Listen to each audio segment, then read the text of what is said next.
Welcome, Sagittarius. This is Regina from Pacific Tarot, and I pulled for you for the second quarter, April, May, June reading for 2025. The 10 of Cups is your overall energy. So, as many of you know, the 10 of Cups is about being part of a loving community, being part of a circle of family, friends, lovers, those near and dear, close to your heart, who love you and you love back, who support you when needed, who provide you with a safe and protected space to be vulnerable. And in that vulnerability, you show your strength. You show how willing you are and capable you are of helping others, particularly those who have gone through challenges that you've experienced. This is a community based on mutual aid and the understanding that a community that shares together amplifies its abundance in many ways through not only the sharing of discrete goods and services, but in the sense of connection, deep connection with others who have one another's backs. This is a beautiful energy. It's one that I believe is it's a home you've earned, you've worked towards, but it's also one that suits your independent and outgoing personality. This is a place where you can take social time or retreat appropriately as it suits you without having to justify or qualify what you need and how you achieve that.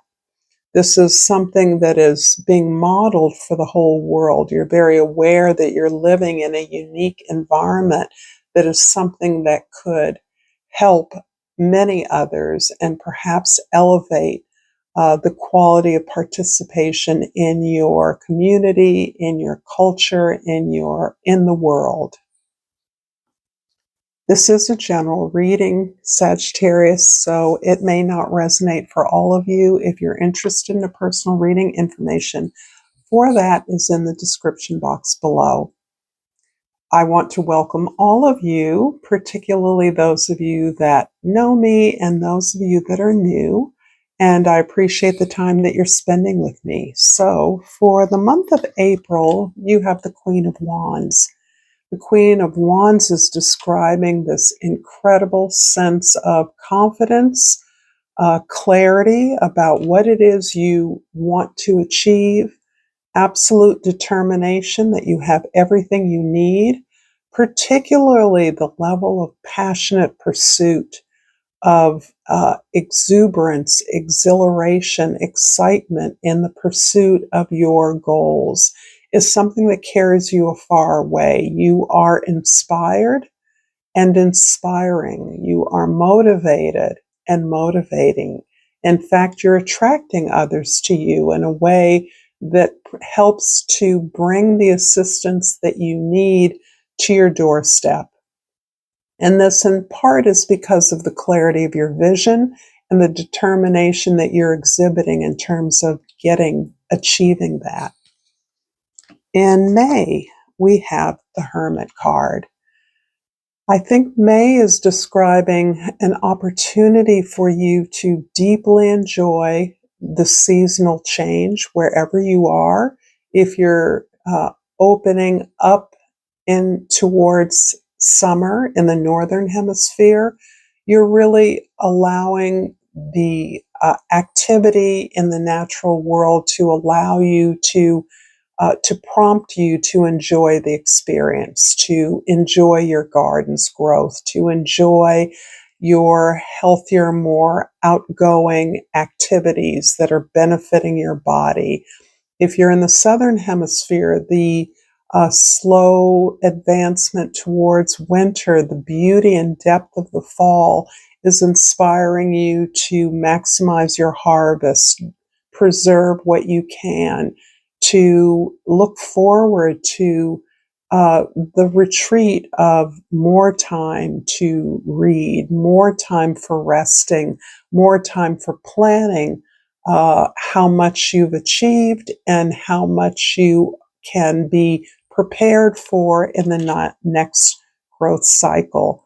So I do see this as you retreating into the natural seasons, achieving a kind of sync between your efforts to move forward and your innate qualities of perseverance, strength, vulnerability, even in preparation for what you are willing to achieve. In the month of June, we have the Moon card. And the Moon card really is describing this better preparation that you are planning for, that you are sort of internally preparing yourself for.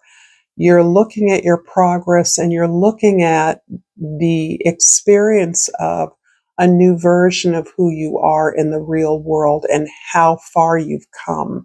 And in that way, you are more intentional about your request for help, more open about needing assistance. You can be working with your dream life, working with your internal symbols, meditating, journaling more productively. And this is important as you move forward.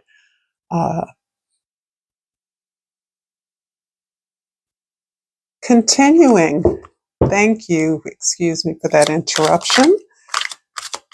The card that I pulled for you for your oracle card is indecision.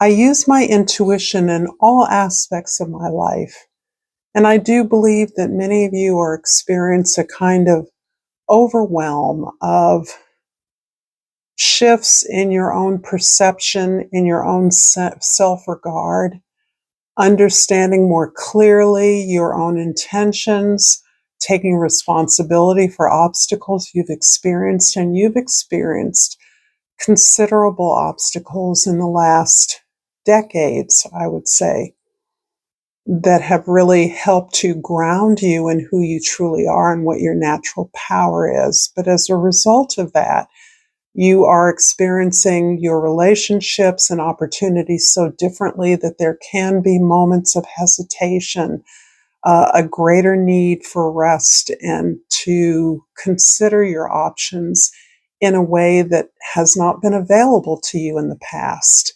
So the sense of indecision can be really just taking that processing time that you need, and I think that should be honored. In April, the Queen of Wands is clarified by the Warrior of Pentacles, or the Knight of Pentacles, and the Ace of Wands. So this is absolutely stunning. You are not only allowing yourself to be truly inspired, recognizing the changes you've experienced and benefited from, have helped to shape a new version, a new perspective of yourself, and allowing yourself to flow into experiences from this new vantage point is actually helping you to be more realistic and grounded in your plans and goals for the future. So you're really taking this time of experiencing new sensations, new ideas, new eagerness to take off into new directions, to pursue your interests more avidly in the pursuit of your dreams. You are indeed plotting, planning, re-envisioning your future and taking the time to map it out for yourself from this new empowered perspective. In May, the Hermit card is clarified by the Hierophant and the Two of Cups. This is interesting because I see you committing to a relationship, and this relationship may in fact be with this new version of yourself, this commitment to honor who you are, uh, to no longer waste time playing games, to state your desires as a starting point to negotiating the achievement of those goals with others, whether it be a significant partnership, an important team, community, or collaboration that you're a part of, but you're committed to the growth. You're committed to negotiating the changes, the efforts that you collectively undertake. You are accepting and assuming best intentions, highest regard for those you work with and are in attunement with, trusting that they can respect your need for uh, privacy, for processing, for considering the options before you, uh, and your absolute willingness to go the distance. This could be with another individual in May. I usually don't talk about signs because I think that distracts us from uh, what's important, but I do see you connecting very strongly with someone who is quite a bit like you, that you share a lot in common with, someone who needs the sanctity of privacy and space to cultivate their strengths, to give the best voice to their creative expression. In the month of June, the Moon card is clarified by the Eight of Staffs and the Nine of Swords. Wow. So June, things really get going. I do believe that you are encountering the lessons that you have worked so tirelessly to overcome. You are absolutely saying no to anything that can cause harm to you, that does not see you, that is willing to exploit you for other purposes, that overlooks your needs in the attempt to achieve something, that does not understand the potential of partnership with you. And this relates to all relationships, be that intimates, be that colleagues or friends, that you have a high degree of protectiveness around your own space, your own gifts and talents, and reserve the right to employ those in the way that you see fit.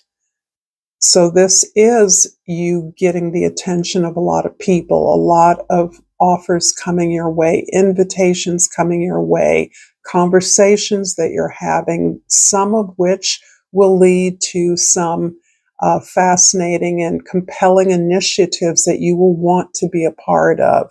But you are very keen to recognize that you have given away your power and not even negotiated it in the past. And this is something that you are no longer willing to accept in your life.